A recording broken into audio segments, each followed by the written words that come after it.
Hello everyone, welcome to global online. This is Ankita Sood. MP SET paper one के revision के लिए बहुत ही ज़्यादा इम्पोर्टेंट और एक्सपेक्टेड क्वेश्चंस की सीरीज आज मैं लेकर आई हूँ, जिसमें हर एक क्वेश्चन के आंसर के साथ आपको डिटेल में एक्सप्लेनेशन और ट्रिक्स भी मैं बताऊंगी, ताकि अपकमिंग एग्जामिनेशन में आप लोग बहुत आसानी से अच्छा स्कोर कर सको। इस सीरीज में से एज इट इज क्वेश्चंस भी आपको एग्जाम में देखने को मिल सकते हैं, तो आप सभी स्टूडेंट्स हर एक क्वेश्चन को, हर एक कॉन्सेप्ट को ध्यान से जरूर सुनिएगा। एमपीसेट एग्जामिनेशन में अभी बहुत ही कम समय बाकी है, लेकिन अभी भी अगर आप पेपर वन पर अच्छे से ध्यान देते हो तो एग्जाम क्वालिफाई करने में ये आपको बहुत मदद करेगा। इसके फाइनल रिवीजन के लिए full syllabus MCQs and complete test series हम लेकर आए हैं, जिसमें आपको previous year questions, most repeated and most expected questions मिलेंगे, वो भी डिटेल्ड सॉल्यूशन के साथ। ये सभी क्वेश्चंस अगर आप लोग एज इट इज पढ़ लेते हो तो डेफिनेटली आपको बहुत हेल्प हो जाएगी। साथ ही अगर आपके कोई कॉन्सेप्ट अभी क्लियर नहीं है तो आपके लिए फुल सिलेबस नोट्स भी हम लेकर आए हैं। इसको गिवन नंबर्स पर कांटेक्ट करके आप अभी ही ज्वाइन कर लीजिए, एंड इसके लिए सिर्फ एक ही बार फीस पे करनी है, 999 रुपीज। मैच द फॉलोइंग से रिलेटेड, जिसमें आप देख सकते हो कि एक तरफ लर्नर्स के कैरेक्टरिस्टिक्स दिए गए हैं और दूसरी तरफ डिस्क्रिप्शन दी गई है। पहला है कॉग्निटिव। कॉग्निटिव क्या होता है? किसी पर्सन की मेंटल एबिलिटीज होती हैं।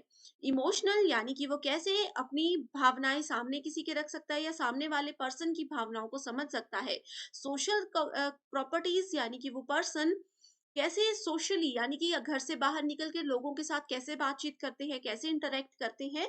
एंड वर्बल होता है कि एक पर्सन किस तरह से किसी आइडिया को आर्टिकुलेट करके अपनी बात किसी दूसरे के सामने रख सकते हैं, कैसे वो बोल कर अपनी बात सामने वाले को बता सकते हैं। तो ये आता है वर्बल के अंदर। आइडिया मैंने आपको दे दिया, सो डायरेक्टली आप करेक्ट आंसर पर जा सकते हो, that is option number B. Cognitive मैंने आपको बताया ability to solve abstract problems. अब देखो, कोई पर्सन किसी मुश्किल प्रॉब्लम का सॉल्यूशन कब ढूंढ सकता है? जब उनको नॉलेज होगा, यानी कि उनका मेंटल एबिलिटीज स्ट्रांग होंगी। ठीक है। इमोशनल क्या होता है? अगर वो दूसरों के फेशियल एक्सप्रेशन समझ कर देख सकते हैं कि वो खुश हैं या वो उदास हैं, क्या उनको किसी की मदद की जरूरत है, ये सब चीजें। नेक्स्ट आ जाता है सोशल, यानी कि अपने आप को किसी दूसरे पर्सन के साथ रिलेट कर पाना। वर्बल क्या होता है? Articulate the ideas. मैंने आपको बताया कि अपने आइडियाज को कैसे किसी के सामने रखना और ताकि वो उस बात को समझ भी सके, ये उनकी वर्बल प्रॉपर्टी होती है, वर्बल कैरेक्टरिस्टिक होती है। ठीक है, सो इस according correct answer is option number B. Next question is, identify those features of learner's behavior which are associated with understanding level of teaching. So आप सभी स्टूडेंट्स को पता है कि तीन लेवल्स होते हैं, understanding level, reflective level and basic. कौन सा होता है हमारे पास? Basic level. ठीक है, ये तीन चीजें होती है। अब मेमोरी लेवल जिसको बोलते हैं, ठीक है। अंडरस्टैंडिंग लेवल क्या होता है? ये मिडिल लेवल होता है। एक और लेवल होता है ऑटोनॉमस डेवलपमेंट, लेकिन वो जनरली काउंट नहीं किया जाता। ठीक है, अंडरस्टैंडिंग लेवल की प्रॉपर्टीज क्या होती है? The student render facts and information in his or her own words. यानी कि स्टूडेंट्स को जो नॉलेज है, उन्होंने उस नॉलेज को अपनी भाषा में किसी के सामने प्रेजेंट किया। The student immediately recalls the facts thought, यानी कि एक स्टूडेंट को जो चीजें पहले से बताई गई हैं, उन चीजों को इमीडिएटली कोई स्टूडेंट रिकॉल कर लेता है, याद कर लेता है, वो अंडरस्टैंडिंग लेवल होता है। The student gives his or her own examples in order to explain the points. यानी कि एग्जांपल्स अपने पॉइंट्स रखने के लिए स्टूडेंट्स कोई भी एग्जांपल दे देते हैं immediately. The student interpret the meaning of in various ways. यानी कि एक बात मैंने आपको बता दी, उसकी डिफरेंट मीनिंग्स स्टूडेंट अपने आप समझ जाते हैं। The student correctly reproduces the sequence taught, यानी कि अपने आप वो क्या करते हैं, उसको एक तरह से दोहराने लग जाते हैं, उसके अनुक्रम को दोहराने लग जाते हैं। करेक्ट आंसर क्या है यहाँ पर? 1, 3 एंड 4। देखो, ऑप्शन नंबर 2 करेक्ट क्यों नहीं है? The student immediately recalls the fact taught. जो चीजें उनको पढ़ाई गई है उसको रिकॉल अगर वो कर लेते हैं, तो वो तो आपका बेसिक जो मेमोरी लेवल होता है उसके अंदर भी आ जाते हैं। उसमें चाहे बच्चों को हम लोग रोट लर्निंग सिखाते हैं, यानी कि रट्टा मारकर पढ़ाया जाता है, तो रिकॉल वर्ड वहां पर बेसिकली यूज किया जाता है। ठीक है, एंड इसमें सीक्वेंस में याद रखना या ऐसा कोई रोल नहीं होता, तो इसलिए ये ऑप्शन भी गलत है। Next is a good teacher must be, एक अच्छा टीचर कौन होना चाहिए, कैसे होना चाहिए? रिसोर्सफुल एंड ऑटोक्रेटिक, यानी कि साधन संपन्न और निरंकुश। साधन संपन्न का मतलब होता है कि अब जैसे यूजीसी नेट एग्जाम के लिए आप पढ़ रहे हो, अगर मैं आप लोगों को enough notes enough data provide करवा दूं, अच्छा एक रिसोर्स प्रोवाइड करा दूं, तो मैं एक अच्छी टीचर हूँ।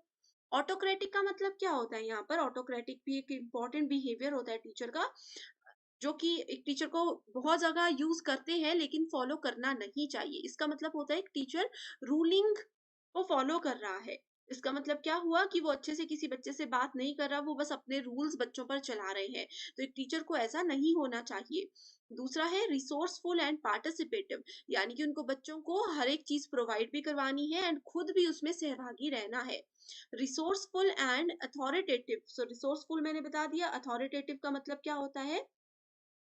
इसका मतलब होता है parenting is characterised by reasonable demands and high responsiveness. ठीक है, अथॉरिटेटिव ये चीजें रहती हैं। इसमें बेसिकली चाइल्ड जो होते हैं वो सेंसिटिव होते हैं, उनकी लिमिट्स उसमें सेट कर दी जाती है। एंड लास्ट ऑप्शन है रिसोर्सफुल एंड डोमिनेंट, तो क्या डोमिनेंट होना चाहिए एक टीचर को? नहीं होना चाहिए। सो यहाँ पर करेक्ट आंसर हो जाएगा option number 2, that is resourceful and participative.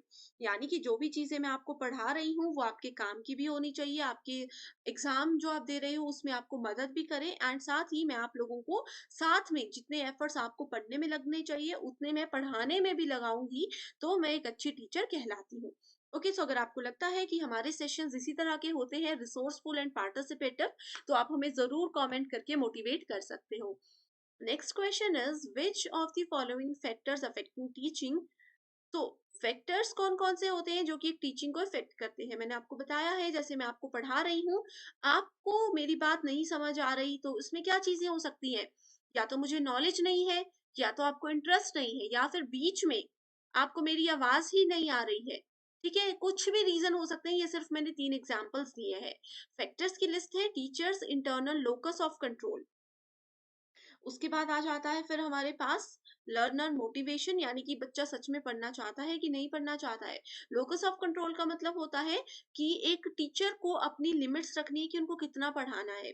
Teachers biographical data, जीवनी जो होती है एक टीचर की, वो इम्पोर्टेंट है कि नहीं। टीचर सेल्फ एफिकेसी, आत्म प्रभावकारिता, लर्नर्स इंटरेस्ट इन को curriculum activities, teachers skill in managing and monitoring, यानी कि एक टीचर कैसे उन बच्चों को मैनेज करता है, संभालता है, उनकी निगरानी रखता है। Teachers knowledge of the subject include, so कौन कौन से फैक्टर्स एक टीचिंग को इफेक्ट कर सकते हैं? सो करेक्ट आंसर क्या हो जाएगा? 1, 2, 4, 6 एंड 7। ठीक है, अब देखो टीचर को अगर लिमिट पता होगी कि एक बच्चे के साथ कितना बिहेव करना है, ओवर फ्रेंडली नहीं होना है, तो वो एक अच्छी टीचिंग हो सकती है। लर्नर अगर मोटिवेटेड है, पढ़ने में इच्छुक है, तो वो अच्छा से पढ़ेगा। टीचर का सेल्फ एफिकेसी, यानी कि टीचर खुद में कितना कॉन्फिडेंट है कि हाँ मुझे ये पढ़ाना है। टीचर को किस तरह से अपनी टीचर में ये स्किल होनी चाहिए कि वो क्लास को कैसे मैनेज करते हैं, मॉनिटर करते हैं स्टूडेंट्स की परफॉर्मेंस को, और साथ ही सबसे इंपॉर्टेंट है टीचर का नॉलेज, कि टीचर को सब्जेक्ट के बारे में कितना पता है, ताकि वो पढ़ा सकते हैं कि नहीं पढ़ा सकते हैं। Next question is the web portal of स्वयं प्रभा इज मेंटेन्ड बाय, ये देखो स्टूडेंट्स, ये वाला क्वेश्चन 2017, 19 एंड 2023 में अभी फेज 2 आपको पता है हिस्ट्री का एग्जाम हुआ, उस दिन भी ये क्वेश्चन एज इट इज पूछा गया था। तो स्वयं प्रभा को मेंटेन कौन करता है? इन्फ्लिबनेट सेंटर उसको मेंटेन करता है। ठीक है, बहुत इंपॉर्टेंट क्वेश्चन है। अब एक क्वेश्चन यहाँ पर मैंने आप लोगों को होमवर्क के लिए दे देती हूँ, कि स्वयं, यहाँ पर प्रभा की बात नहीं कर रही, मैं सिर्फ स्वयं की बात कर रही हूँ। स्वयं को कब लॉन्च किया गया, कौन सा डे था, कौन सा मंथ था एंड कौन सा ईयर था? जल्दी से मुझे कमेंट करके बताइए, जरूर एग्जाम में क्वेश्चन आएगा। अभी तक पूछा नहीं गया है लेकिन आगे जरूर पूछा जाएगा। Which one of the following is scaled down teaching situation? So scaled down teaching situation कौन सी होती है? वो होती है माइक्रो टीचिंग। ठीक है, इसमें कंफ्यूज भी कुछ नहीं होना, याद भी कुछ नहीं रखना, बस माइक्रो टीचिंग की डेफिनेशन ही ये होती है कि it is a scale down teaching in which we reduce the complexity of actual classroom. अब क्लासरूम में कोई भी कॉम्प्लेक्सिटीज हो सकती है। पहली हो सकती है क्लासरूम में नंबर ऑफ स्टूडेंट्स, कई बार क्लास में स्टूडेंट्स इतने ज्यादा हो जाते हैं कि वो अच्छे से टीचर हर एक बच्चे पर ध्यान भी नहीं दे सकता, उनको अच्छे से पढ़ा भी नहीं पाते। ठीक है, दूसरा हो सकता है कि ड्यूरेशन ऑफ लेसन, अब मान लीजिए कि 3 घंटे का सेशन है, बच्चे तो बोर होंगे ही, तो हमारी अगर हम उसको माइक्रो टीचिंग में कन्वर्ट कर देते हैं, स्केल डाउन कर देते हैं, हर एक चीज़ को कम कर देना। स्केल डाउन का मतलब ये है हर एक चीज़ को छोटा कर देना, कम कर देना। तो इसमें हमने क्या कर दिया, इसमें हमने ड्यूरेशन लेक्चर की थोड़ी-सी कम कर दी। एक्टिविटीज़ की रेंज कम कर दी। एक दिन में एक ही टॉपिक पढ़ाया। अब जैसे मैं आज आप लोगों को सिर्फ़ टीचिंग एप्टीट्यूड के एमसीक्यूज़ लाई हूँ। कल रीज़निंग या फिर रिसर्च एप्टीट्यूड लेकर आऊँगी, तो ये क्या है? ये माइक्रो टीचिंग के अंदर आ जाता है। Next is below is given a list of teaching methods and approaches which among them are individualized approach. तो individualized approach क्या होती है? ये एजुकेशनल फील्ड का एक इनोवेशन है जो कि बहुत इंपॉर्टेंट है। इसमें क्या होता है, लर्नर्स भी प्रोमिनेंट होते हैं and they make use of individualised teaching approach, focus on the needs, interest and ability of individual student. कि एक सिंगल पर्सन को, मान लीजिए क्लास में 50 स्टूडेंट्स है, उसमें से एक सिंगल पर्सन को क्या चाहिए, वो कैसे पढ़ना पसंद कर सकता है, इन सब चीजों पर ध्यान दिया जाता है। सो इसमें आ जाता है हमारे पास, एक तो आता है मॉड्यूलर अप्रोच बेस्ड टीचिंग, ठीक है, इंस्ट्रक्शनल प्रोग्राम होता है ये, इसमें self contained unit of instructions होती है। दूसरा जाता है प्रोग्राम्ड लर्निंग। प्रोग्राम्ड लर्निंग क्या होता है? ये एक इनोवेटिव स्टेप है जिसमें कि इंडिविजुअलाइज्ड इंस्ट्रक्शन को अचीव करने के गोल्स होते हैं। ठीक है, इसमें एक प्रॉपर लर्निंग सीक्वेंस को प्लान किया जाता है, इमीडिएट फीडबैक होता है, सेल्फ रिस्पॉन्डिंग होती है, एक्टिव रिस्पॉन्डिंग होती है, एंड लास्ट आ जाता है पर्सनलाइज्ड टीचिंग, जिसमें कि हम सिंपल ट्यूशंस भी बोल सकते हैं, 1 टू 1 सेशंस इसमें लिए जाते हैं। Next question is assertion reason based, जिसमें पूछा गया है, through online teaching a large number of students can be taught by very competent faculty. यानी कि ऑनलाइन टीचिंग, जैसे आप अभी ये सेशन देख रहे हो, इसमें बहुत सारे बच्चे हमारे सेशन को एक साथ देख सकते हो एक ही फैकल्टी की मदद से। रीजन क्या है? Online teaching help student in developing critical thinking more than offline teaching can do. इसमें बोला गया है कि ऑनलाइन टीचिंग में क्रिटिकल थिंकिंग ज्यादा होती है बच्चों में एज कंपेयर टू ऑफलाइन। तो ये स्टेटमेंट, जो रीजन है वो गलत है, स्टेटमेंट असर्शन बिल्कुल ट्रू है। ठीक है, क्यों? क्योंकि जरूरी नहीं है, इस केस में जरूरी नहीं है कि हर बार ऑनलाइन टीचिंग अच्छी ही हो, ऑफलाइन टीचिंग में भी क्रिटिकल थिंकिंग हो सकती है, वो डिपेंड करता है। Next question is which of the following statements about teaching aids are correct. तो टीचिंग एड्स क्या होती है? वो चीजें जो कि एक टीचर को अच्छी टीचिंग करने में मदद करती है। अब यहाँ पर अच्छी टीचिंग में आ जाता है, जैसे टीचर अगर क्लासरूम में चला जाए, वहां पर ब्लैक बोर्ड या व्हाइट बोर्ड ही नहीं है, तो अपनी बात स्टूडेंट्स तक पहुंचाने में थोड़ी सी डिफिकल्टी हो सकती है।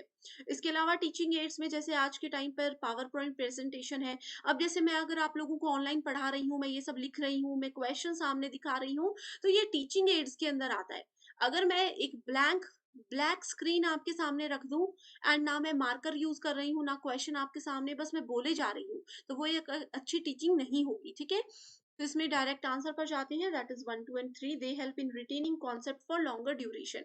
टीचिंग एड्स में जैसे अगर देखो, बच्चों को हम ग्लोब के थ्रू बताते हैं, इमेजेस के थ्रू बताते हैं, ये क्या होते हैं? ये एक टीचिंग एड्स होती है जिससे बच्चे लंबे समय तक चीजों को याद रख सकते हैं।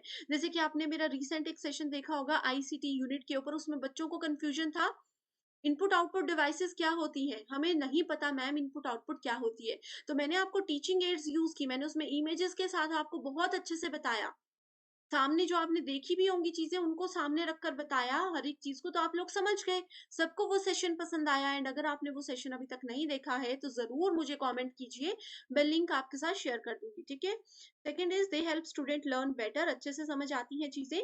They make teaching learning process very interesting, इसमें रोट लर्निंग यानी कि रट्टा मारने का कोई रोल नहीं होता।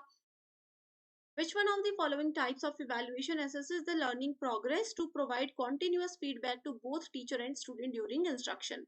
So वो कौन सा एक evaluation का तरीका होता है जिसमें कि टीचर और स्टूडेंट अगर पढ़ाई टीचिंग लर्निंग प्रोसेस चल रहा है, उसमें फीडबैक चलता रहता है, तो वो होता है फॉर्मेटिव इवेल्युएशन। फॉर्मेटिव इवेल्युएशन कब होता है? During any session. अब देखो, जैसे कि इस क्लास के साथ साथ में, ये हालांकि हमारा लाइव सेशन नहीं है, फिर भी मैं आप लोगों से बीच बीच में क्वेश्चंस पूछती हूँ एंड मैं ये कहती हूँ कि इसका आंसर मुझे कमेंट करके बता दो। तो ये क्या है? फॉर्मेटिव इवेल्युएशन है। मैं ये क्वेश्चंस पूछ के देखना चाहती हूँ कि कौन कौन से बच्चे एक्चुअल में हमारे सेशंस देखते हैं एंड किन किन के कॉन्सेप्ट्स क्लियर है। ठीक है, इसके बाद समेटिव इवैल्यूएशन क्या होता है, जैसे आपके सेमेस्टर एग्जाम होते हैं कि पूरे साल के एंड में आपने क्या किया, वो आपको समेटिव इवैल्यूएशन बताता है। पूछा गया है when a computer is booting, यानी कि जब कंप्यूटर स्टार्ट हो रहा होता है। बूटिंग प्रोसेस क्या होता है, जब एक कंप्यूटर या एक मोबाइल फोन को हम स्टार्ट करते हैं, वो वाला जो प्रोसेस होता है। BIOS is loaded to the main memory by what. BIOS का मतलब होता है बेसिक इनपुट आउटपुट सिस्टम। ठीक है, एग्जाम में इसकी फुल फॉर्म आ सकती है, नोट कर लीजिए। जब भी कंप्यूटर स्टार्ट हो रहा होता है, उसमें BIOS रिस्पॉन्सिबल होता है। उसको मेमोरी में लोड किया जाता है किसके द्वारा, रैम, रोम, CD रोम या फिर TCP। तो इसका डायरेक्ट आंसर है ऑप्शन नंबर 2, दैट इज रोम। रोम की फुल फॉर्म क्या होती है, रीड ओनली मेमोरी। अब इसका नाम ही हमें बता रहा है कि ये रीड ओनली मेमोरी है, यानी कि इसके अंदर जो भी चीजें हमने एक बार स्टोर कर दी, उसको हम सिर्फ रीड कर सकते हैं, सिर्फ उस चीज को यूज कर सकते हैं। उसको डिलीट करके हम लोग वापस कुछ नई फाइल ऐड नहीं कर सकते। उसी के साथ आता है रैम। रैम होता है random access memory, Hindi medium students के लिए भी सेम रहेगा, रैंडम एक्सेस मेमोरी। ठीक है, रैंडम एक्सेस मेमोरी भी कंप्यूटर मेमोरी का ही एक फॉर्मेट होता है, जिसमें हम लोगों को रीड और राइट दोनों का ही ऑप्शन होता है, यानी कि उसके अंदर जो कुछ भी चीजें होंगी, उनको हम स्टार्ट भी कर सकते हैं, उनको डिलीट भी कर सकते हैं, नई चीजें उसमें ऐड भी कर सकते हैं। अब रैम और रोम से रिलेटेड एक इंपॉर्टेंट टॉपिक है जो कि एग्जाम में पूछा गया है इस बार भी, वो ये है कि इनमें से कौन सी मेमोरी वॉलेटाइल होती है, कौन सी नॉन वॉलेटाइल होती है। रोम क्या होता है, रोम होता है नॉन वॉलेटाइल, इसका मीनिंग भी मैं बताती हूँ। एंड रैम होता है वॉलेटाइल। नॉन वॉलेटाइल का मतलब नॉट इरेजेबल। मैंने आपको बताया कि रीड ओनली है, इसमें जो कुछ कुछ चीजें हैं वो एक बार अगर एंटर कर दी तो हम उसको रिमूव नहीं कर सकते। तो not erasable, non volatile. RAM मतलब वॉलेटाइल, तो इस तरह से आप याद रख सकते हो।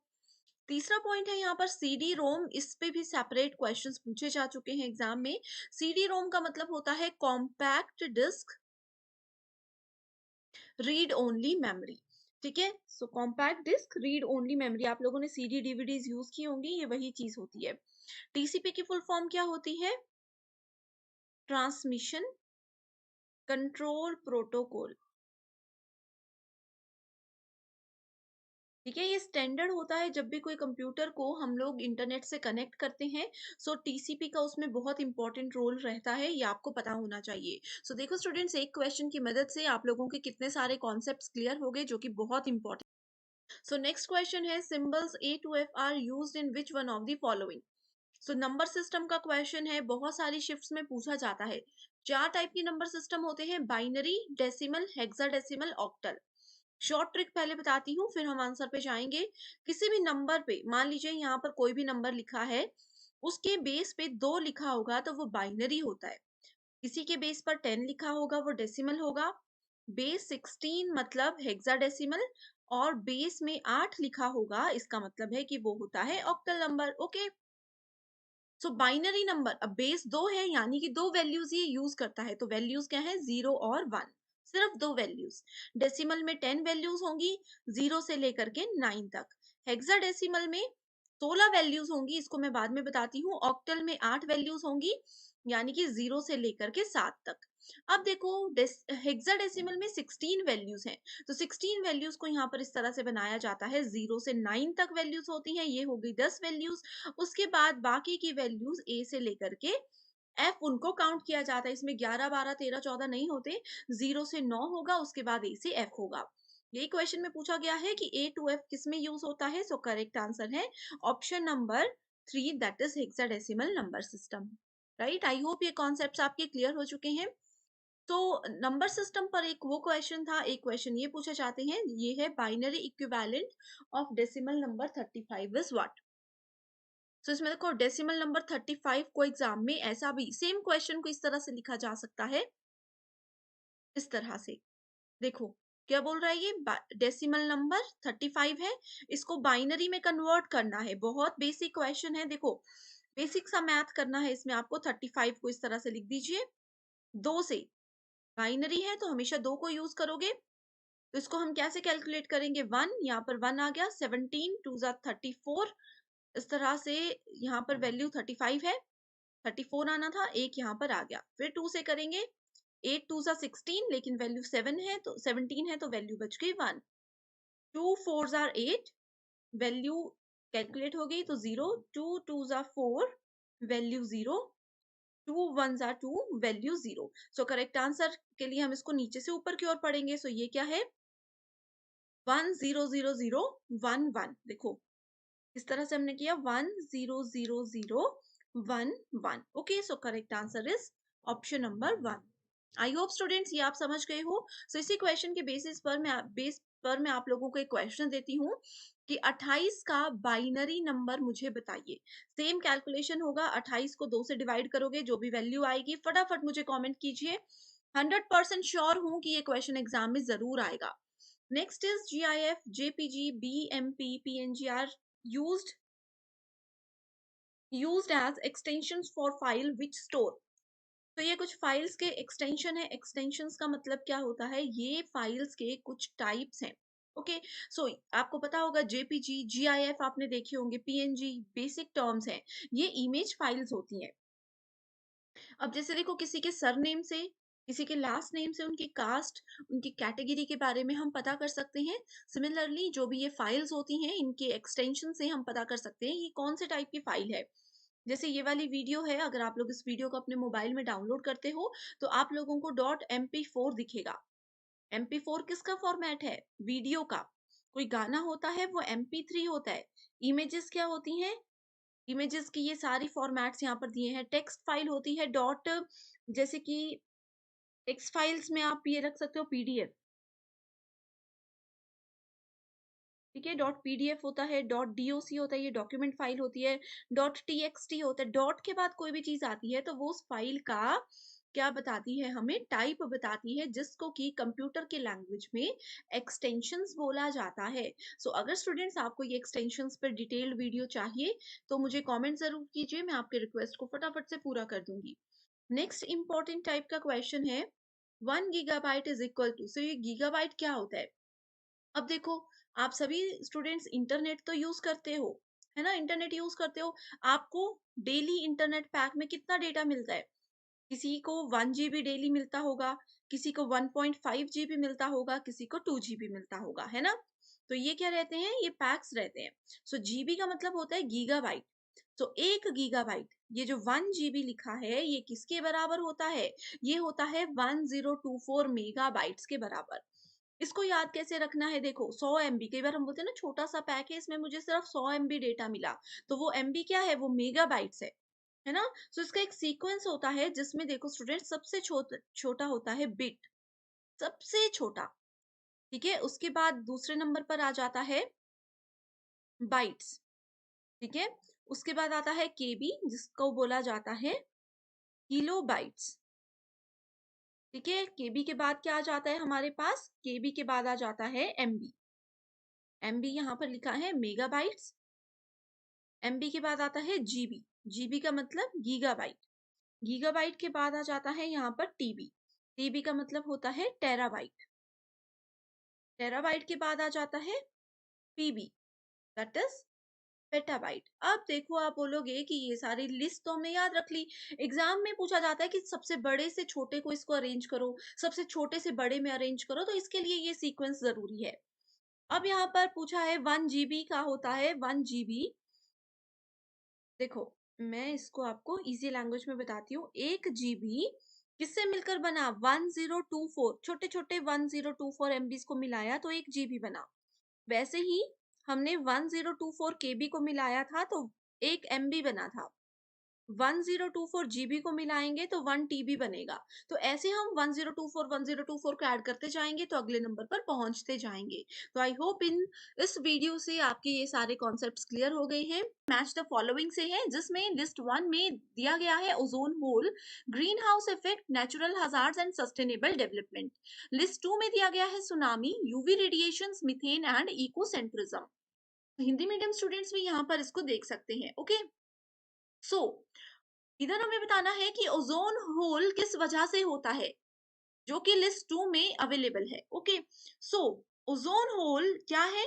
ओजोन लेयर में एक होल है and it refers to the depletion of protective ozone layer in the upper atmosphere over Earth's polar region.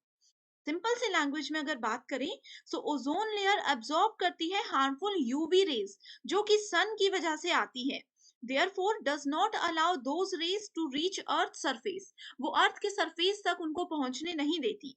And ozone depletion के कॉन्सिक्वेंसेस क्या होते हैं, वो ये होते हैं कि ड्यू टू इसकी depletion more radiation enters the earth atmosphere, ज्यादा रेडिएशंस अर्थ की एटमॉस्फेयर में एंटर हो जाती हैं। So ozone layer, ozone hole जो है वो डायरेक्टली रिलेटेड होता है यूवी रेडिएशन से जो कि सन से आती है। नेक्स्ट है green house effect. So green house effect में आपको पता है बहुत सारी ग्रीन हाउस गैसेस होती हैं जिससे हमारे अर्थ के एनवायरमेंट में बहुत ज्यादा फर्क पड़ रहा है।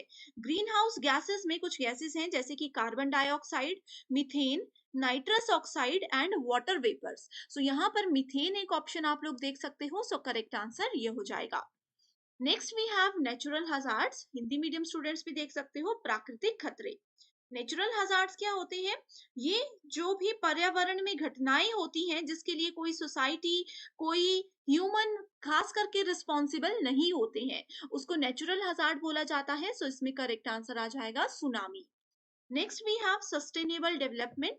तो सस्टेनेबल डेवलपमेंट की टैग लाइन क्या है, इसकी टैग लाइन है इकोसेंट्रिज्म, यानी कि sustainable development the ecocentric point of view, ये इसकी एक टैगलाइन है जो कि आपको याद रखनी ही है। इसके अलावा अगर हम बात करें, सो प्रिंसिपल सॉल्यूशन जो है सस्टेनेबल डेवलपमेंट का, वो मेंटल ट्रांसफॉर्मेशन है लोगों की related to ecocentric, related to ecocentrism. Okay, so इस अकॉर्डिंग आप देख सकते हो करेक्ट आंसर क्या है। Correct answer we have is option number A. Next question पर पढ़ते हैं, Minamata disaster in Japan was caused by pollution due to. So आप लोगों ने स्टूडेंट्स मीना माता डिजास्टर के बारे में जरूर सुना होगा, ये किस पॉल्यूशन की वजह से हुआ था, तो ये हुआ था मरकरी की वजह से। इसको मरकरी की जगह ऑप्शन एग्जाम में आ सकता है मिथाइल मरकरी, ठीक है, मिथाइल मरकरी भी अगर लिखा होगा तो भी आपने करेक्ट आंसर इसको फॉलो कर देना है, ठीक है। Mercury containing industrial waste from Chiso Corporation's chemical factory continued to be dumped in Minamata Bay up to 1968, ठीक है। सो 1968 तक मीना माता बे नाम की एक जगह पर जो है ये केमिकल फैक्ट्री का वेस्ट फेंका जाता था जिसकी वजह से ये डिजास्टर जापान में हुआ था। Next is the great Indian bustard bird is found in. ये क्वेश्चन बहुत बार एग्जाम में आ गया है। ग्रेट इंडियन बस्टर्ड बर्ड जो है वो कहाँ पर पाया जाता है, वो डेजर्ट ऑफ राजस्थान में पाया जाता है। ओके, सो ये क्या होता है, basically great Indian bustard inhabits dry grasslands and scrublands on the Indian subcontinent and इनकी सबसे ज्यादा पॉपुलेशन जो है वो राजस्थान में ही पाई जाती है। Next question is, to ensure universal access to water and sanitation as well as long-term management is the aim of sustainable development goal number what? So students देखो, sustainable development goals, millennium development goals हमने बहुत बार detail में discuss किया है and मैं आपको बहुत बार बता चुकी हूँ कि इसमें जितने भी गोल्स हैं सबका एक सीक्वेंस आपको याद रखना है। उसको याद रखने का ट्रिक भी हमने डिस्कस किया है एक सेपरेट वीडियो में, अगर वो वीडियो अभी तक नहीं देखी है तो कमेंट कर दीजिए, मैं आपको लिंक शेयर कर दूंगी। ओके, सो क्वेश्चन पर बढ़ते हैं। इसमें पूछा गया है कि पूरे सभी लोगों को अच्छा पानी और सैनिटेशन मिलनी चाहिए, स्वच्छ पानी और स्वच्छता पे उनका ध्यान रखा जाना चाहिए लंबे समय तक, ये सस्टेनेबल डेवलपमेंट के कौन से गोल नंबर में ऐड की गई है बात, तो ये की गई है गोल नंबर 6 में।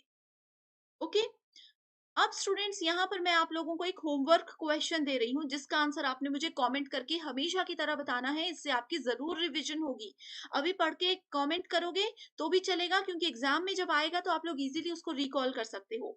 तो होमवर्क क्वेश्चन ये है कि सस्टेनेबल डेवलपमेंट गोल्स के अंदर गोल नंबर 12, 8 एंड 14 कौन कौन से हैं, जल्दी से मुझे कॉमेंट कर दीजिए। Next is national institute of disaster management is located in, तो इसको जाना जाता है NIDM के नाम से, national institute of disaster management. ये कहाँ पर है, ये दिल्ली में है। It works under government's directives to train and conduct periodic checks to regulate effective earthquake and disaster control policies throughout the country with support from semi-government private firms and NGO. Simple सी language में बताती हूँ कि जितने भी natural disasters होते हैं, earthquake होता है या और भी जितने डिजास्टर होते हैं, उन सभी को कंट्रोल करने की ये पॉलिसी है। इसमें ये सरकार ने पॉलिसी बनाई है, लेकिन इसमें semi government organisation, private organisations and बहुत सारे एनजीओज भी जुड़े हुए हैं एंड इसमें काम कर रहे हैं। करेक्ट। एंड इसका ऑफिस है दिल्ली में।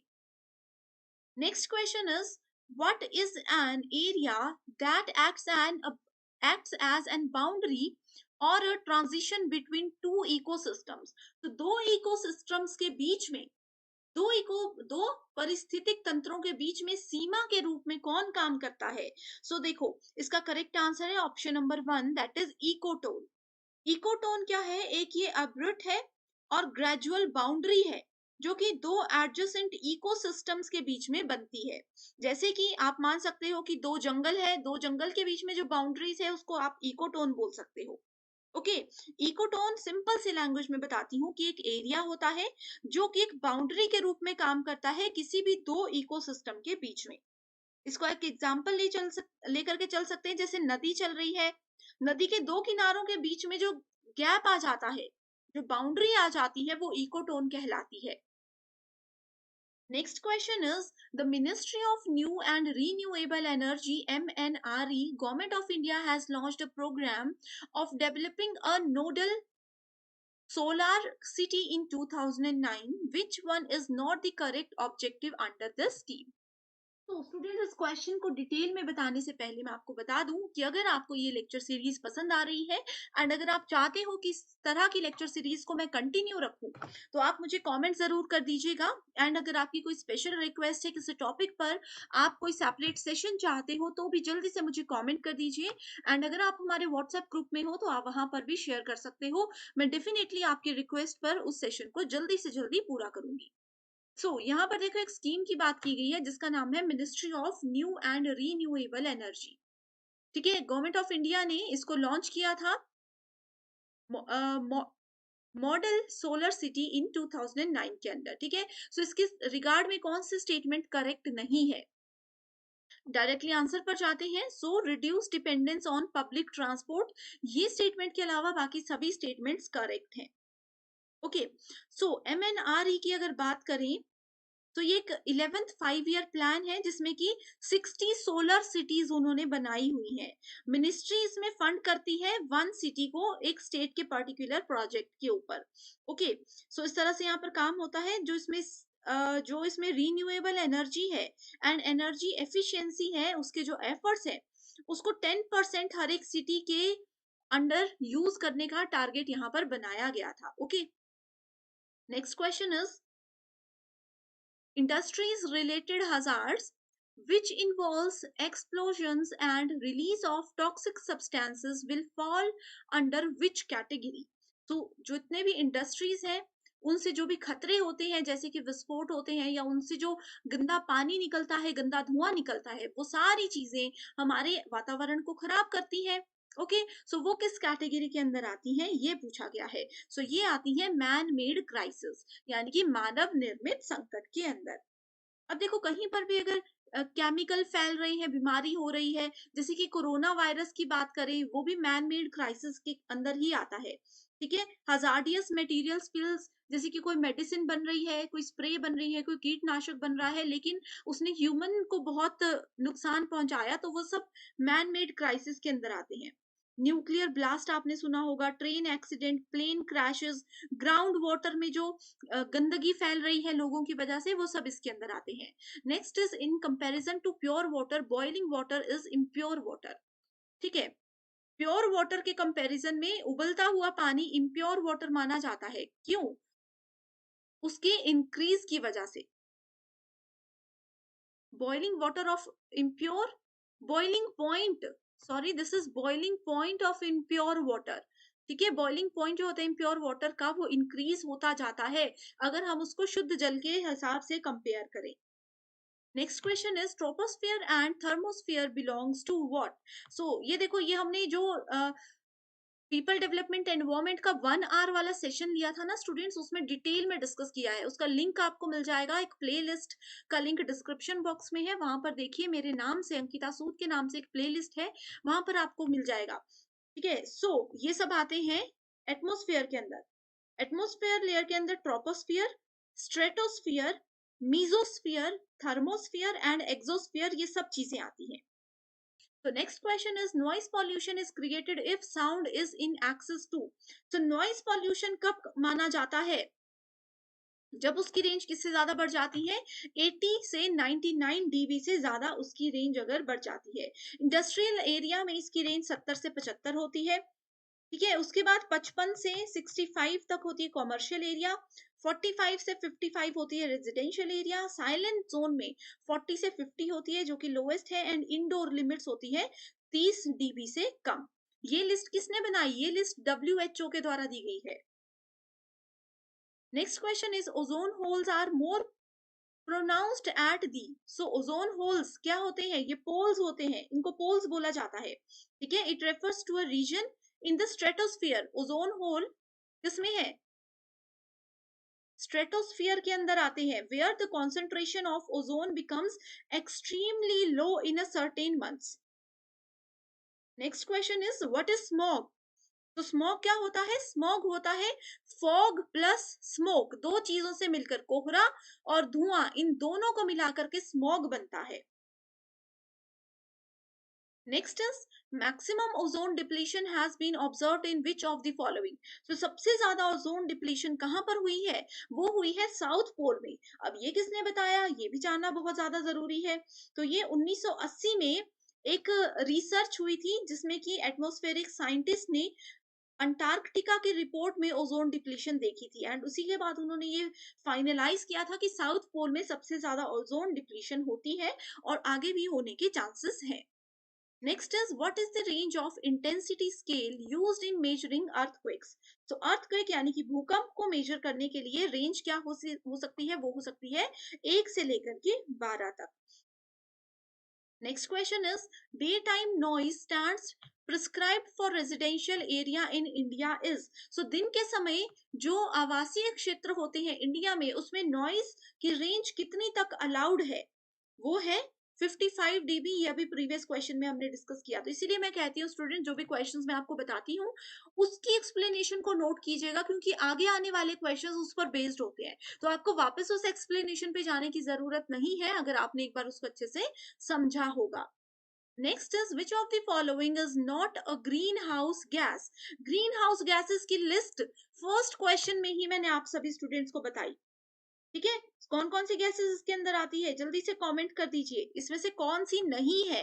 सो कौन सी नहीं है? ऑक्सीजन नहीं है। इसमें वाटर वेपर आता है जो कि एक नेचुरल कैटेगरी में आता है। उसके बाद carbon dioxide and methane, oxygen इसमें नहीं आती है। Okay, next question is which of the following is the basic unit of study of ecology? Ecology की स्टडी की अगर बात करें तो क्या उसकी बेसिक यूनिट है? तो इकोलॉजी क्या होता है? इसमें बायोटिक कंपोनेंट्स होते हैं दैट कंप्राइजिंग लिविंग ऑर्गेनिजम्स। जैसे कि इसमें कुछ फैक्टर्स होते हैं, फिजिकल फैक्टर्स होते हैं, जैसे कि वातावरण, टेम्परेचर, रेनफॉल यानी कि बारिश होना, तूफान चलना, मिट्टी, छोटे छोटे मिनरल्स, ये सारी चीजें हमारे इकोसिस्टम के अंदर आती हैं। एंड जहां पर छोटी छोटी चीजें रहती है, जैसे मिट्टी में भी आपने देखा है छोटे छोटे कीड़े रहते हैं, हवा में भी छोटे से पार्टिकल्स होते हैं, तो वो सब इकोसिस्टम के अंदर आते हैं, यानी कि इकोलॉजी के अंदर आते हैं। इकोसिस्टम भी दो तरह के होते हैं, एक होता है नेचुरल, एक होता है आर्टिफिशियल। नेचुरल में जैसे लेक है, पॉन्ड्स है, फॉरेस्ट है, ये सब नेचुरल है। एंड आर्टिफिशियल में एक्वेरियम आपने देखा होगा, जिसके अंदर मछलियां होती है, वो नकली एक एनवायरमेंट बनाया जाता है फिश के लिए। गार्डन्स होते हैं, बहुत सारे जू होते हैं जहाँ पे एनिमल्स के लिए एक नकली एनवायरमेंट बनाया जाता है। Next question is assertion reason based people pollution control measures do not necessarily help in checking environmental degradation. ठीक है, सो लोग जो पीपल कंट्रोल मेजर्स करते हैं, जरूरी नहीं है कि वो एनवायरमेंटल डिग्रेडेशन को कंट्रोल करने में, चेक करने में उनको मदद करते हो। तो आप लोगों को बता दूं कि एनवायरमेंटल डिग्रेडेशन क्या होता है। इसका मतलब है पर्यावरण क्षरण। ओके, तो हवा, पानी, मिट्टी जैसे जितने भी पॉल्यू छोटे-छोटे पार्टिकल्स होते हैं, इसकी कमी के माध्यम से पर्यावरण में जो गिरावट आ जाती है, उसको एनवायरमेंटल डिग्रेडेशन बोला जाता है। एंड ये जो गिरावट उसमें आती है, उससे बहुत सारे वन्य जीव लुप्त हो रहे हैं, बहुत से पेड़-पौधे इस वातावरण से खत्म हो रहे हैं। इसका कारण क्या है? The relationship between pollution, growth and environmental degradation is rather complex. यानी कि जो पॉल्यूशन हमारी जो जनसंख्या बढ़ रही है एनवायरमेंटल में, यानी कि पर्यावरण में जो नुकसान हो रहे हैं, पॉल्यूशन फैल रहे हैं, इसकी वजह से ये सब चीजें हो रही हैं। सो करेक्ट आंसर है ऑप्शन नंबर 1। बिल्कुल बेसिक चीजें होती है स्टूडेंट्स, बस आपको ये जो छोटी छोटी सी टर्म्स आती है ना, उनका मतलब पता होगा, तो you can very easily solve all these questions. Next question is which of the following phenomena is not a natural hazard. तो प्राकृतिक खतरा इनमें से कौन सा नहीं है? सो करेक्ट आंसर है केमिकल कंटामिनेशन। देखो, जंगल में आग लगना नेचुरल है, बिजली चमकना नेचुरल है, लैंडस्लाइड होना, भूस्खलन होना भी नेचुरल है। केमिकल केमिकल कंटामिनेशन क्या होता है कि मान लीजिए लैब में कोई प्रैक्टिकल हो रहा है, चलो उसको भी छोड़ो, बहुत इजी बताती हूँ। फूड को सेव करने के लिए जैसे कि हम लोग कुछ स्प्रे बनाते हैं ताकि उस फूड में कीड़े ना लगे, ठीक है? एंड लोग क्या करते हैं, वो फ्रूट्स को, वो फूड को खा लेते हैं विदाउट वॉशिंग देम। सो वो केमिकल्स हमारी बॉडी को हार्म कर सकते हैं। जानबूझकर वो किसी ने नहीं बनाए, वो तो लोगों को उस बीमारी से प्रोटेक्ट करने के लिए बनाए गए थे, लेकिन उसका साइड इफेक्ट हो गया। Okay, next is which of the following is a source of emissions leading to the eventual formation of surface ozone as a pollution? So correct answer क्या होगा यहाँ पर? ट्रांसपोर्ट सेक्टर, यानी कि जो गाड़ियों से धुआं निकलता है। Which of the following pollutants acts affects the respiratory tract in humans? So हमारे जो श्वसन तंत्र है उसको सबसे ज्यादा कौन सी गैस नुकसान पहुंचाती है? तो वो है sulphur sulphur dioxide. The Ganga Action Plan यानी कि GAP was initiated during the year। Ganga action plan कब इनिशिएट किया गया था? 1986 में। ठीक है, जिसका ऑब्जेक्टिव क्या था कि गंगा में जो पॉल्यूशन है, अभी तक जो पॉल्यूशन हुआ है उसको कैसे साफ किया जाए, एंड आगे आने वाले समय में पॉल्यूशन को कैसे रोका जाए। Environmental impact assessment is an objective analysis of the portable changes in what? So environmental impact assessment को EIA के नाम से जाना जाता है। Is an objective analysis of the portable changes in all of the above. ठीक है, सो EIA क्या होता है? ये एक प्रोसेस है जिसमें हम इवेल्युएट करते हैं एनवायरमेंटल इम्पैक्ट्स को, कि किसी डेवलपमेंट में, किसी प्रोजेक्ट में उस चीज का क्या इम्पैक्ट पड़ सकता है हमारे सोशियो इकोनॉमिक में, हमारे कल्चर, ह्यूमन की हेल्थ, जितने भी जीव जंतु होते हैं उनकी हेल्थ पर किसी केमिकल से या किसी डिसीजन से या किसी भी चीज से क्या इफेक्ट पड़ सकता है, वो सब चीजें इसके अंदर आती हैं। Okay, next question is match the following based. कुछ इंस्टीट्यूट्स हैं जो कि एनवायरमेंट पर बेस्ड हैं, काम करते हैं। नेक्स्ट है सिटी की, कहाँ पर वो है? Central arid zone institute, space application centre, Indian institute of public administration, headquarters of Indian science congress. So इसका डायरेक्ट आंसर है, आप देख सकते हो स्क्रीन पर। ओके, हिंदी मीडियम स्टूडेंट्स के लिए भी क्वेश्चन अवेलेबल है, so you can easily check its. Correct answer is option number A. Some of the most notable universities that evolved during the ancient period in India were situated at। So Bharat में प्राचीन काल में विकसित हुई कुछ universities हैं, उनके नाम आपके सामने गिवन है। आपको बताना है कि कौन कौन सी यूनिवर्सिटीज उस कैटेगरी में आती हैं। पहला ऑप्शन है Takshashila, Vikramashila, Jagaddala, Odantapuri and Nalanda. So 5 universities के नाम है। आई होप आपने ये नाम जरूर सुने होंगे। वीडियो को पॉज कीजिए एंड करेक्ट आंसर को यहाँ पर सेलेक्ट कीजिए। सो करेक्ट आंसर होगा option number 1, that is ABCDE। ये जितनी भी यूनिवर्सिटीज हैं सारी की सारी प्राचीन काल के दौरान की इंडियन फेमस यूनिवर्सिटीज हैं। इसके अलावा और भी कुछ यूनिवर्सिटीज हमारे पास आती हैं, जैसे कि पहली है शारदा पीठ। ठीक है, पहली है शारदा पीठ, दूसरी है कश्मीर समस्त, तीसरी यूनिवर्सिटी है पुष्पगिरी पुष्पगिरी विहारा, नेक्स्ट आ जाती है विक्रमपुर बिहारा, ठीक है। सो ये कुछ यूनिवर्सिटीज हैं जिनके नाम आप लोगों को याद रखने हैं। So next question is, in the context of vocational education, competency level 8 as per NSQF is equivalent to what? तो अगर हम लोग वोकेशनल एजुकेशन की बात करें, सो वहां पर एनएसक्यूएफ के अंडर अगर अगर किसी स्टूडेंट को कॉम्पिटेंसी लेवल 8 के अंदर माना जाता है, तो वो कौन से डिग्री के इक्विवेलेंट होगा, ये इसमें पूछा गया है। तो क्या वो डॉक्टरल डिग्री यानी कि पीएचडी डिग्री के बराबर होगा, अंडर ग्रेजुएट, डिप्लोमा या मास्टर डिग्री? तो सबसे पहले देखो स्टूडेंट्स, मैं आपको बता देती हूँ कि जो भी स्टूडेंट्स एनएसक्यूएफ लेवल 8 से लेकर के लेवल 10 के बीच में एनरोल होते हैं किसी भी मास्टर डिग्री के लिए या फिर किसी भी रिसर्च डिग्री के लिए, उनको जनरल लेवल पर मास्टर डिग्री के इक्विवेलेंट माना जाता है। करेक्ट। सो ये बहुत इंपॉर्टेंट क्वेश्चन है, एग्जाम में जरूर आ सकता है।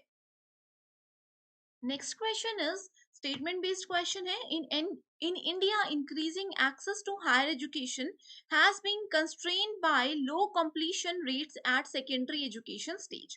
तो बहुत ही सिंपल से स्टेटमेंट बोली है कि भारत में जो हायर एजुकेशन की इंस्टीट्यूशंस है, उनकी बढ़ती पहुंच, यानी कि लोग हायर एजुकेशनल इंस्टीट्यूशंस में इजीली पहुंच रहे हैं, उनकी ये इजीली एक्सेस जो हमारे सेकेंडरी एजुकेशन है यानी कि माध्यमिक शिक्षण के जो स्टेज है उन पर कम पूर्णता दर से बाधित हुए हैं।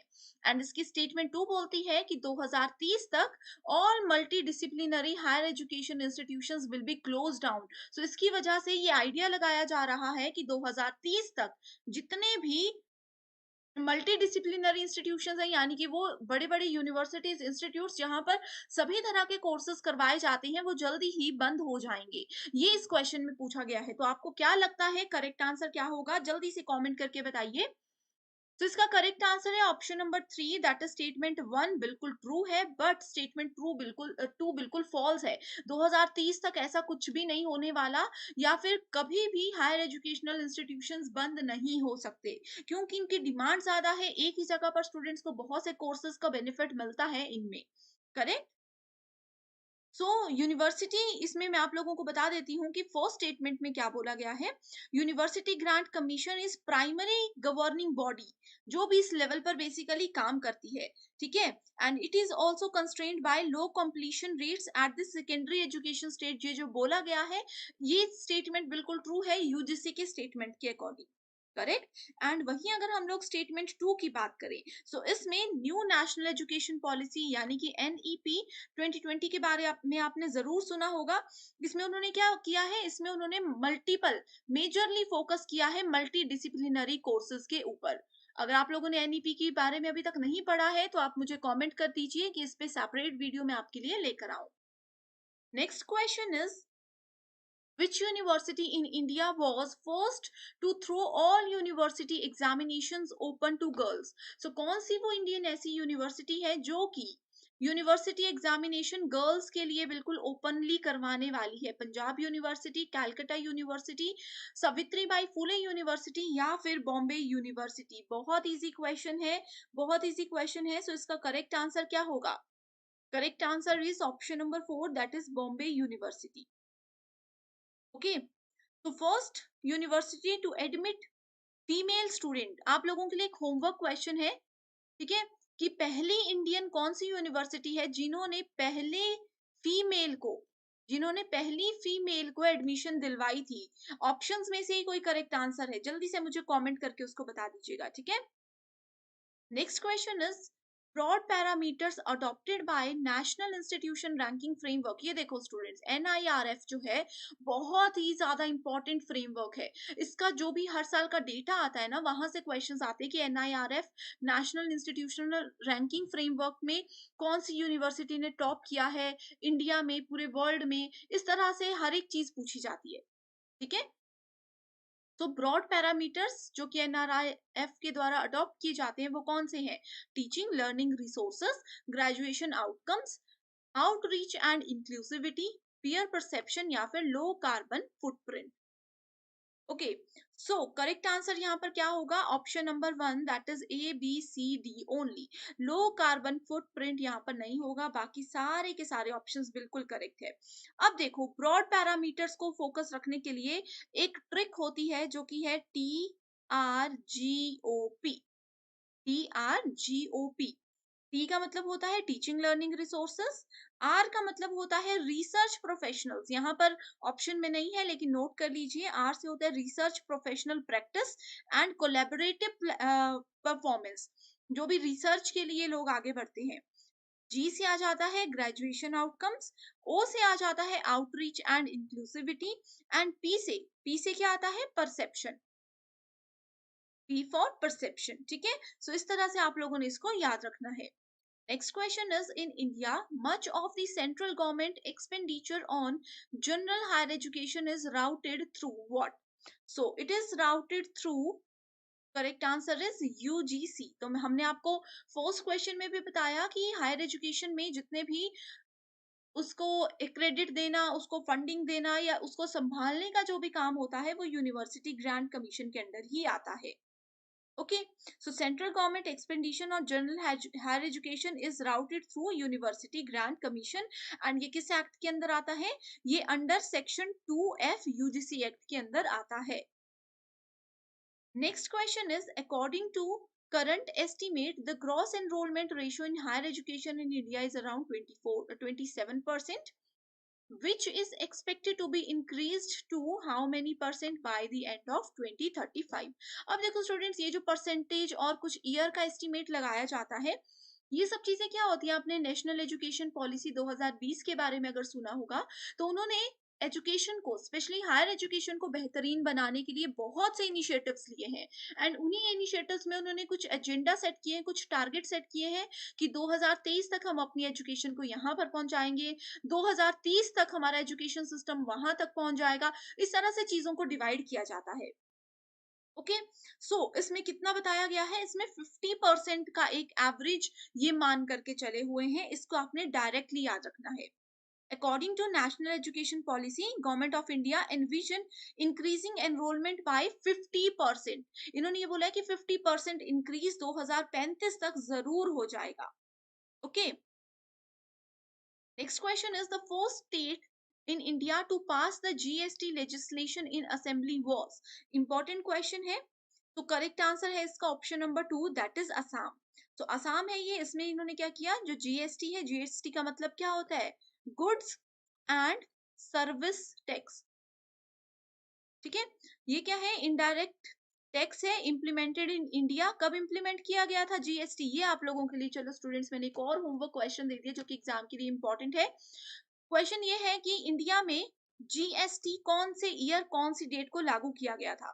ठीक है, सो फर्स्ट स्टेट इंडिया में है असम, करेक्ट। एंड पूरे वर्ल्ड में फर्स्ट कौन सी कंट्री है जिसने जीएसटी को इंप्लीमेंट किया था, वो कंट्री है फ्रांस। तो ये भी आपको याद रखना है। Next question is, the finance bill has to be passed by parliament within how many days of its introduction, within how many days of its introduction.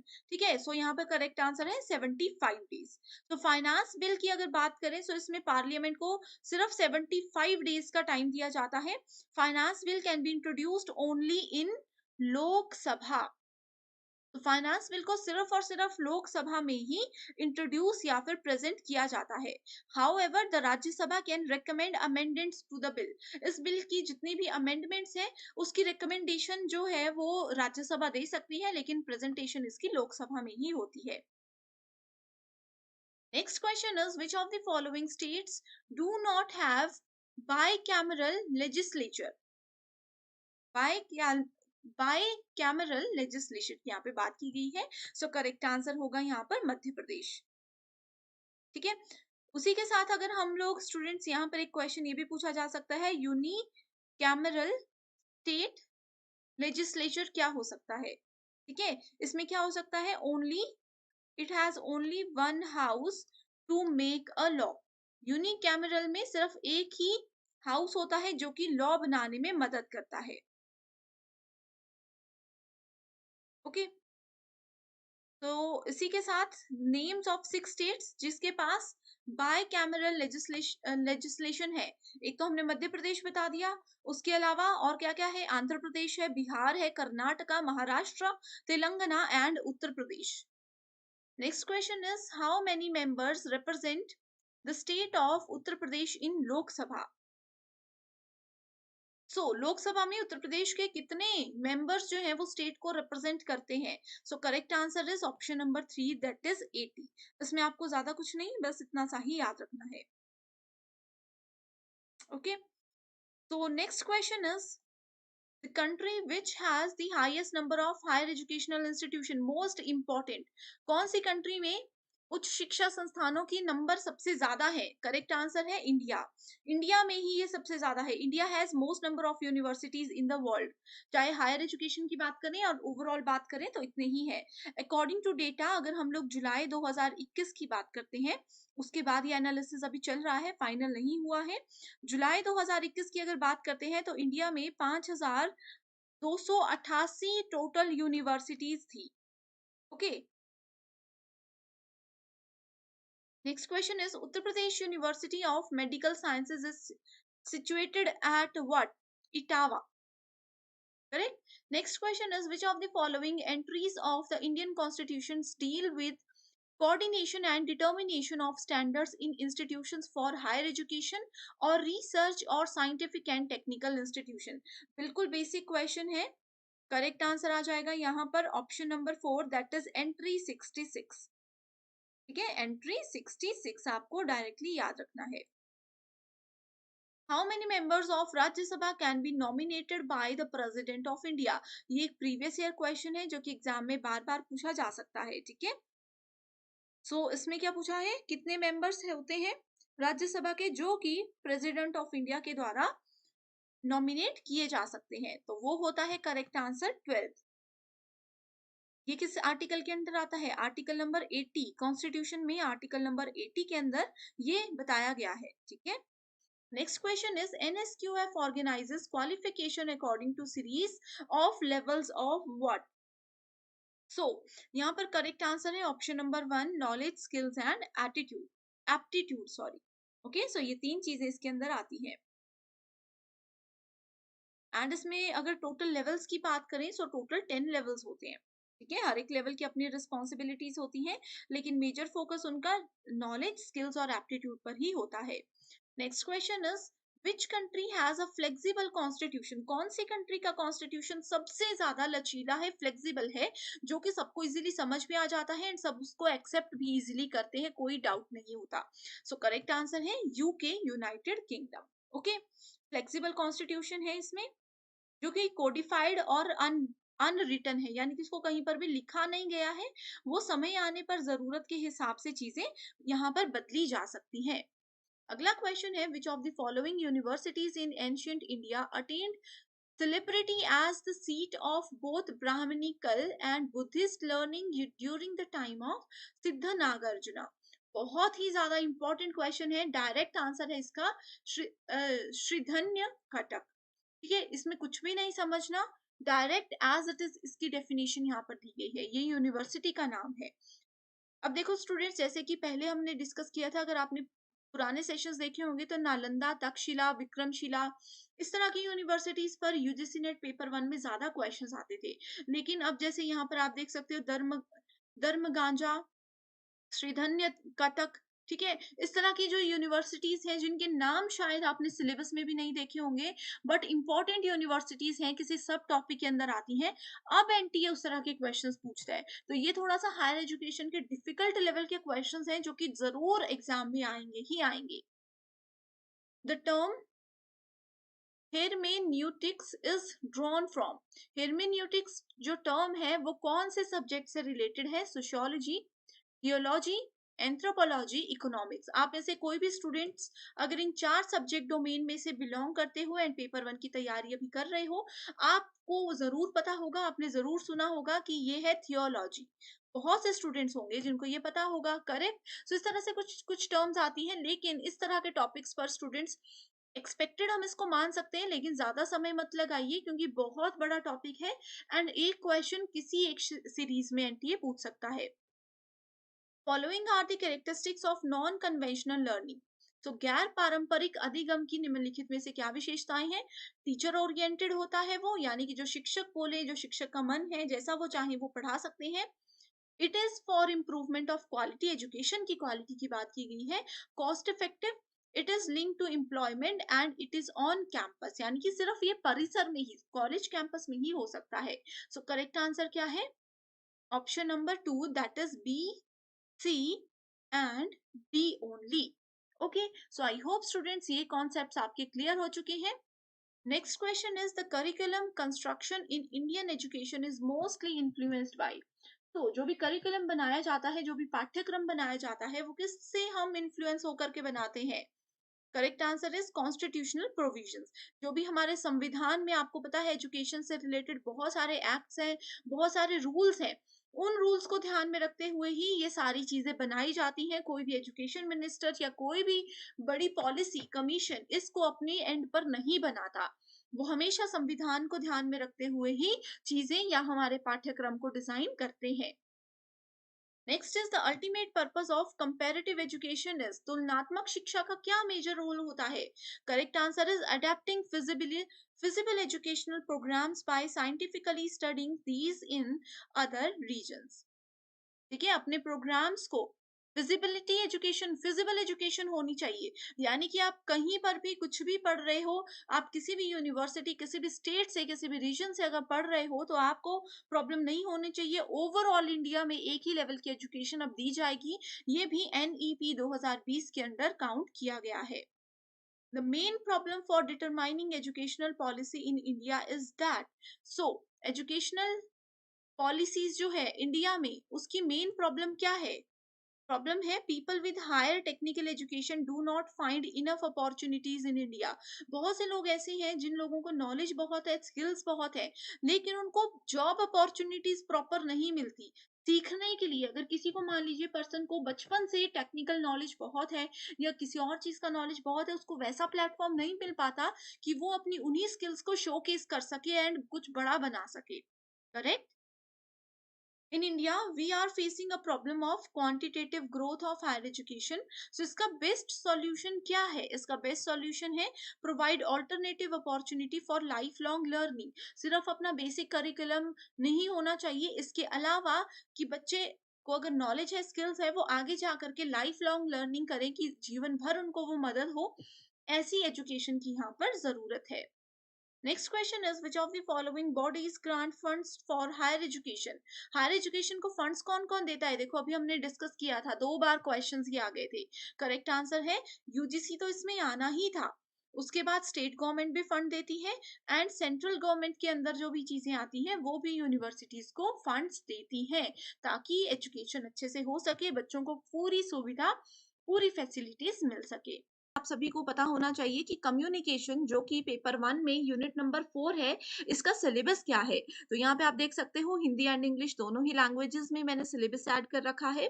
So one by one in lecture series में हम लोग एक एक topic उठाएंगे, उसी से related questions, जिसमें कि प्रीवियस ईयर क्वेश्चंस भी इंक्लूडेड होंगे, वो मैं आपके लिए लेकर के आऊंगी, जिससे कि आपके कॉन्सेप्ट्स भी क्लियर हो जाएंगे। साथ ही एग्जाम में कैसे क्वेश्चंस पूछते हैं, कैसे स्मार्ट ट्रिक्स की मदद से हम उनको सॉल्व कर सकते हैं, ये सारी चीजें आपकी क्लियर हो जाएंगी। तो बढ़ते हैं क्वेश्चंस की ओर। तो पहला क्वेश्चन है, the communication between two persons through letters is an instance of. इसमें एक एग्जाम्पल दिया गया है कि दो लोग अगर आपस में बातचीत करते हैं लेटर्स के माध्यम से, ठीक है, तो वो कौन से टाइप की कम्युनिकेशन कहलाई जाती है? Intrapersonal verbal communication, intrapersonal non-verbal communication, interpersonal verbal communication and interpersonal non-verbal communication। ठीक है। सो स्टूडेंट्स यहाँ पे देखो, सबसे पहले तो आपको ये पता चल जाना चाहिए कि इस वीडियो में हम पर्टिकुलरली वर्बल कम्युनिकेशन की बात कर रहे हैं। So option number 2 and option number 4 तो पहले ही एलिमिनेट हो जाएंगे। ठीक है। अब देखो यहाँ पे वर्बल कम्युनिकेशन है, यहाँ पे भी वर्बल कम्युनिकेशन है। डिफरेंस आपको पता होना चाहिए इंट्रापर्सनल और इंटरपर्सनल के बीच में, राइट। सो इंटरपर्सनल कम्युनिकेशन होता है जहां पे एक पर्सन किसी दूसरे पर्सन के साथ बात करता है, एंड इंट्रापर्सनल कम्युनिकेशन होता है जहां पे कोई एक पर्सन अपने आप से ही बात करता है। अब यहाँ पे अपने आप से बात करने का मतलब ये नहीं है कि वो पागल है इंसान, ठीक है? अपने आप से बात करने का मतलब है जो कि हम लोग मन में कई बार बात करते हैं, शीशे के सामने कुछ हम लोग मान लीजिए प्रैक्टिस कर रहे हैं, कुछ रिहर्सल कर रहे हैं, तो ये होती है इंट्रापर्सनल कम्युनिकेशन। तो क्वेश्चन में जैसे कि दिया गया है 2 लोग बात कर रहे हैं, सो इस अकॉर्डिंग राइट आंसर क्या होगा? राइट आंसर होगा यहाँ पे option number 3, that is interpersonal verbal communication. ठीक है? तो देखो स्टूडेंट्स, आप लोगों को verbal communication and non verbal communication का मतलब भी पता होना चाहिए। तो ये जो है ये कम्युनिकेशन के 2 बहुत इंपॉर्टेंट टाइप्स हैं जो कि एक मेजर रोल प्ले करते हैं। तो देखो, वर्बल कम्युनिकेशन होता है जिसमें कि हम लोग बोलकर कुछ चीज़ प्रेज़ेंट करते हैं। जैसे मैं आप लोगों के सामने बोलकर चीज़ें जो है प्रेज़ेंट कर रही हूँ, सामने लिखा हुआ है वो भी आप देख सकते हो। सो बोलकर, लिखकर, कोई चीज़ किसी के सामने रख कर अगर हम उसको कोई चीज़ बताते हैं, तो वो होता है वर्बल कम्युनिकेशन। जिसमें कि लेटर्स, वर्ड्स, अल्फाबेट्स, शब्द, ये सब चीजें इंक्लूडेड होती हैं वर्बल कम्युनिकेशन में। एंड वहीं दूसरी तरफ जो नॉन वर्बल कम्युनिकेशन होता है, इसमें हम लोग इशारों से बातें करते हैं। चाहे इशारा उसमें कोई भी हो सकता है, चाहे हमारा फेशियल एक्सप्रेशन हो, चाहे हमने उसको हाथों से इशारा किया, आंखों से ही इशारा किया, कोई भी इशारा हो सकता है, वो होता है non verbal communication. Okay, so I hope यहाँ से आपको interpersonal, intrapersonal, verbal and non verbal communication बिल्कुल क्लियर है। इस क्वेश्चन में अभी भी कोई डाउट है तो आप कमेंट कर सकते हो। एंड इस तरह के वीडियो लेक्चर्स अगर आपको पसंद आ रहे हैं तो भी आप मुझे कमेंट करके बताते रहिए, ताकि मैं मोटिवेटेड रहूं एंड आपके लिए इसी तरह के एक से एक टॉपिक पर अच्छे से अच्छे गारंटेड लेक्चर्स लेकर के आऊं। नेक्स्ट क्वेश्चन में पूछा गया है, a verbal communication technique used in teaching is. तो मैंने अभी आप लोगों को बताया कि वर्बल कम्युनिकेशन क्या होता है। तो टीचिंग में जैसे कि मैं आपको पढ़ा रही हूँ, तो ये क्या होता है, टीचिंग हमेशा एक वर्बल कम्युनिकेशन ही होती है। तो इसमें क्या चीजें यूज होती है? Slow expression of words, varying the speed of voice and tone, presentation without pause, या फिर restoring resorting to semantic juggleries. ठीक है, यानी कि अर्थपूर्ण बाजीगरी का सहारा लेना। यहाँ पे आप लोग देख सकते हो स्टूडेंट्स, जो ये वर्बल कम्युनिकेशन है, जैसे मैं आपको बोल रही हूँ, अगर मैं बहुत स्लो बोलूँ, ठीक है, पहला ऑप्शन बोला गया है कि स्लो एक्सप्रेशन में धीमे धीमे बोल रही हूँ, चाहे मेरा आवाज कम है, चाहे मेरी स्पीड कम है, तो वो एक अच्छा कम्युनिकेशन नहीं होगा, खास करके टीचिंग के केस में। तो ये ऑप्शन हम एलिमिनेट कर देंगे। दूसरा ऑप्शन बोलता है varying the speed of voice and tone. अब हमें एज अ टीचर ये पता होना चाहिए कि किस जगह पे हम लोगों को अपनी टोन रेज करनी है, कहाँ पे धीरे से पढ़ाना है, कहाँ पे हमारा वॉइस मॉड्यूलेशन कैसा होना चाहिए, दैट इज वेरी इंपॉर्टेंट। ठीक है, तो इसका राइट आंसर है option number 2, that is varying the speed of voice and tone. बढ़ते हैं अगले क्वेश्चन की ओर। यहाँ पे पूछा गया है, what of the following is considered as an effective form of verbal communication। तो यहाँ पे 4 फॉर्म्स हमें गिवन है, हमें बताना है कि इफेक्टिव फॉर्म कौन सा है वर्बल कम्युनिकेशन का। स्टोरी टेलिंग, स्लोगनरिंग यानी कि नारेबाजी, use of high pitch of voice, या फिर मोनोलॉग्स। तो देखो स्टूडेंट्स, ये वाला क्वेश्चन बहुत इंपॉर्टेंट है। ये प्रीवियस ईयर क्वेश्चन ही है यूजीसी नेट का, एंड इसी क्वेश्चन को बहुत बार एग्जाम में थोड़ा थोड़ा घुमा करके पूछा जाता है। तो वन बाय वन आपको पता होना चाहिए कि क्या कौन सी चीज का क्या मतलब है।